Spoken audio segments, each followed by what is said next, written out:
dhalinyarada qaar waxay soo weydiinayaan su'aalo ku saabsan maxaa ka og tahay ciidamada Etoobiyaanka ee ku soo qulqulayo xuduudda Hiiraan State maxaad kala socotaa walaalaha sharafta leh mar walba waxaan idinkaga digo waa ciidamada Etoobiyaanka iyo dadkoodan infantry-ga oo dharcadka ahoo iska dhiga dad qaxootiye soo qulqulayo adduunka kama jirto shakhsi shacab ah oo lugeyn karo waddan to waddan dadkan soo lugeynayo nagu soo qulqulayo waa ciidan mana daalaan ma nastaan habeen iyo maalin socdaan soo infantry-gii way joogaan waxa soo galayo aad arkaysaan waa hubkii la siin lahaa dadkan shacabkii horay u soo galay dhulka Soomaaliya waxay leeyihiin marka maxaa kala socotaa ciidamadan ku soo qulqulayo gudaha Soomaaliya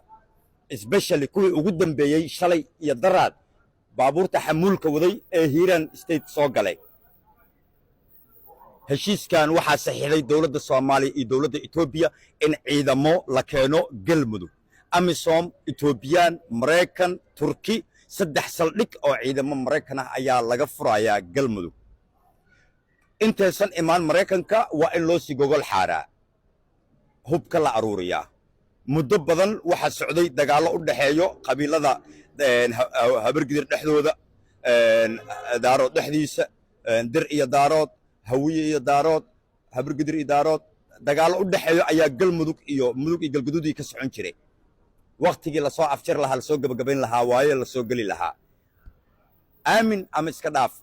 heshiiskan waxaa saxiixday dawladda Soomaaliya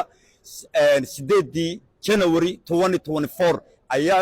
waxay wada saxiixdeen iskaashi caalami ah wada shaqeyn badda iyo bariga ciidamada Itoobiya iyo ciidamada Soomaaliya waa sababta dawladda Soomaaliya ay uga gaabsatay inay uga hadasho soo galitaanka ciidamada Itoobiya ay soo galayso dalka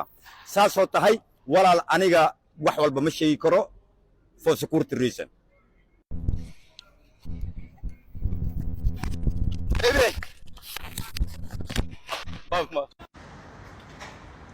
sidaad wax u jeceshihiin ani uma sheegi karo kullay wax walba idin soo dhigayo waxbaan ka taabtaa informationadan soo gudbinayana completely dawladda Ingiriiska raali kama ahan rag iyo dumar Soomaaliya ayaa liiga adeejiyay qof walbana saan ku xiri karo wada walba ayaan u maray aan xabsi ku geen karo rag iyo dumarba so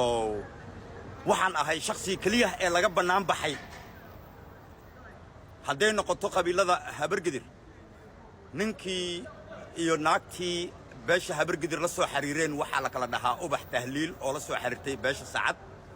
oo dhahday qof walba oo Sacad sheegto ninkan fiidiyoyaashiisa iyo barnaamijyadiisa lama support garan karo lacagna ku bixisay waxa lacag ku bixiyay Daahir Calasow oo report iyo mar walba ka dhiibo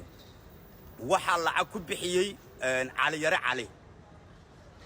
cali shaqadiisa iyo waxa uu yahay aad wada garanaysaan waxa lacag ku bixiyay Daahir Amiin Jeesow oo dhalinyarada igu xirnaa ee beesha gaal jecel oo dhan igu diray oo dhahay ninkan barnaamijyadiisa ma sheer garan kartaan waxa lacag ku bixiyay Xasan Cali Qayre waxa lacag ku bixiyay Cabdinuur agaasimihii hore madaxtooyada Soomaaliya waxa lacag ku bixiyay Farmaajo iyo inta taageersan ma jirto wax la dhaho Soomaalinimo qabiil ayaa la isku taageerayaa qabiil beesha raxan weyn oo dhan waxa lacag ku bixiyay oo igu diray madaxii hore guddiga doorashada oo ku jiray Soomaaliya oo la dhaho Carabow information badan waa idin siin karaa laakiin wadanka aan joogo awgeed ayaan u hadli karin so waxaad iga fahanso no sida rabtid aamin ama iska dhaaf kullay waa lagu qaatay dawladda Ingiriiska iyo Mareykankana fan gareenayo Imaaraad iyo Yahuudana gadaal ka soo riixayo hubka lagu laynayo lagu qabsanayo Imaaraadka laga soo gudbiyay Djibouti la keenay